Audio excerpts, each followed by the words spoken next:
Pemirsa, jelang berakhirnya masa jabatan Anies Baswedan 16 Oktober, redaksi RCTI secara khusus memotret wajah ibu kota kekinian. Kami juga membandingkan masalah dasar Jakarta hingga ke pinggiran ibu kota. Lalu apakah kondisi Jakarta lebih baik dibandingkan dengan 5 tahun lalu? Berikut catatan redaksi RCTI, wajah Jakarta 5 tahun Anies Baswedan. Pemirsa, berbagai revitalisasi dan pembangunan terus dilakukan di masa 5 tahun kepemimpinan Gubernur DKI Jakarta Anies Baswedan. Mulai dari revitalisasi halte, kemudian pembaharuan transportasi publik, bahkan pembangunan sejumlah fasilitas publik terus dilakukan. Lantas apa saja torehan prestasi maupun PR-PR yang belum terselesaikan di masa 5 tahun kepemimpinan Gubernur DKI Jakarta Anies Baswedan? Inilah wajah Jakarta 5 tahun Anies Baswedan.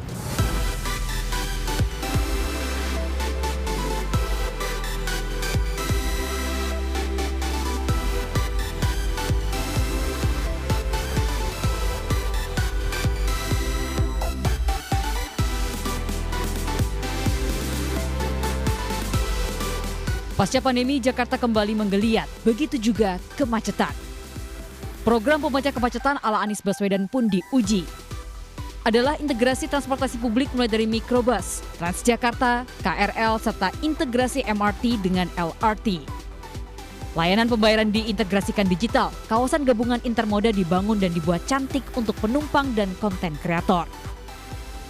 Perjalanan di Jakarta sangat tinggi, mencapai 21,9 juta per hari dengan jumlah kendaraan bermotor 15,3 juta perjalanan per hari. Namun dengan transportasi massal yang terintegrasi memudahkan berpindah cepat dari kendaraan pribadi ke umum atau antar kendaraan umum. Jangkauan kendaraan umum pada tahun 2016 berkisar 42%, melompat menjadi 82%. Sementara cakupan layanan umum terintegrasi hingga mencapai 85,16%. Data ini menggambarkan mudahnya akses transportasi publik.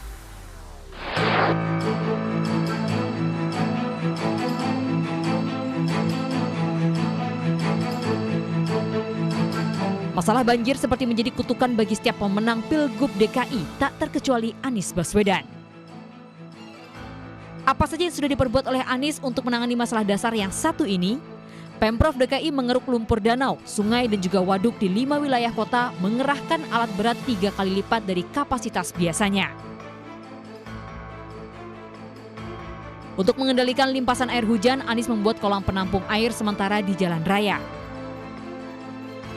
Pemprov Jakarta juga membangun instalasi sumur resapan serta mengimplementasikan taman tampungan air. Di pesisir utara, Anies membangun polder untuk mengatasi banjir rob yang terdiri dari kombinasi tanggul, kolam retensi, serta pompa. Sementara untuk mempercepat surutnya genangan banjir, Jakarta memiliki 900 lebih pompa. Kapasitas 2 sungai yakni Kali Besar dan Kali Ciliwung pun diperbesar agar bisa menampung lebih banyak. Hasilnya 12 titik genangan banjir berulang telah teratasi. Tahun 2020 dengan curah hujan terekstrim yakni 377 mm per hari, banjir surut lebih dari 95% dalam waktu 4 hari.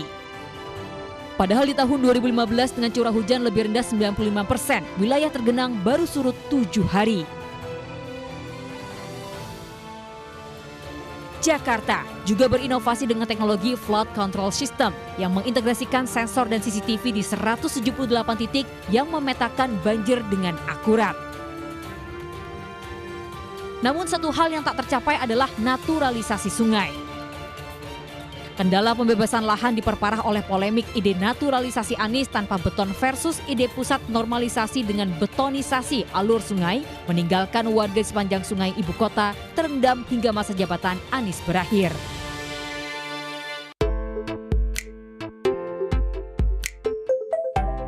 Soal ruang terbuka, Anies membangun yang disebutnya sebagai ruang ketiga. Anies memperluas ruang terbuka dari 12,12% di tahun 2014 kini menjadi 30,92% dengan luas 664 km persegi. Taman Eco Park di kawasan Tebet seluas 7,3 hektar ini selalu dipenuhi warga meski terganggu masalah parkir. Taman ekowisata dan bermain anak ini menjadi tempat favorit baru warga DKI karena luas dan teduhnya kawasan ini di tengah kepadatan Jakarta.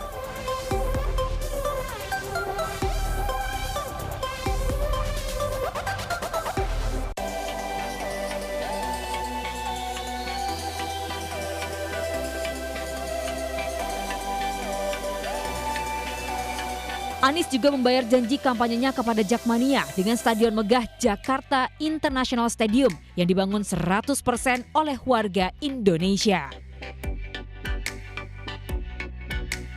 Stadion dengan desain modern dan megah ini diklaim menjadi salah satu dari 5 yang terbesar di Asia.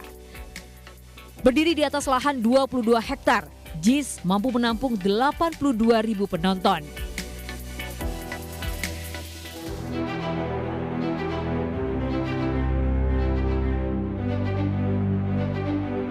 Karya berikutnya adalah revitalisasi kawasan kota tua, mulai dari pembaruan trotoar hingga ke penataan kampung. Hasilnya kawasan interaksi warga dengan udara rendah emisi.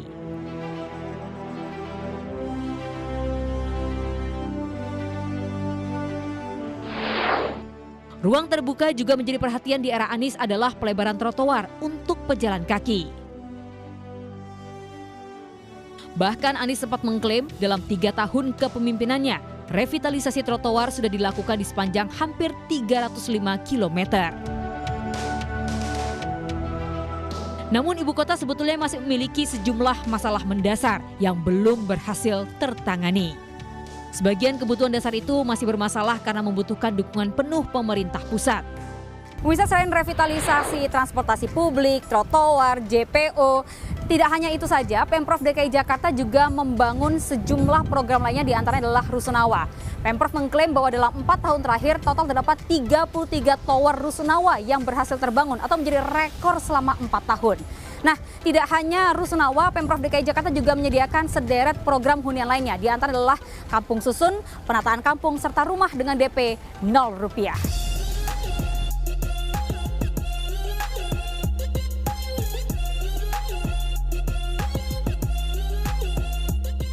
Berbeda dengan Rusunawa, untuk Rusunami, Anies hanya membangun kurang dari 2.322 unit rusun dari target 10.000 unit atau bahkan 23.000 unit saat kampanye.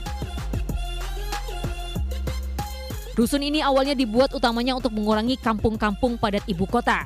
Namun hingga akhir jabatan Anies, program ini tidak disambut pasar sehingga target 10.000 unit rusun berhenti di angka 2.322 unit rusun saja. Masalah lain adalah kualitas udara Jakarta. Polusi udara Jakarta pernah masuk dalam yang terburuk di dunia menurut situs Air Quality Index tanggal 14 hingga 20 Juni 2022. Penyebabnya adalah keberadaan 8 PLTU batubara, 118 fasilitas industri, dan 16 juta kendaraan yang terdiri dari 3 juta mobil serta 13 juta motor. Banyak fasilitas industri yang berasal dari Provinsi Jawa Barat dan Banten yang terbawa polutannya hingga ke langit Jakarta.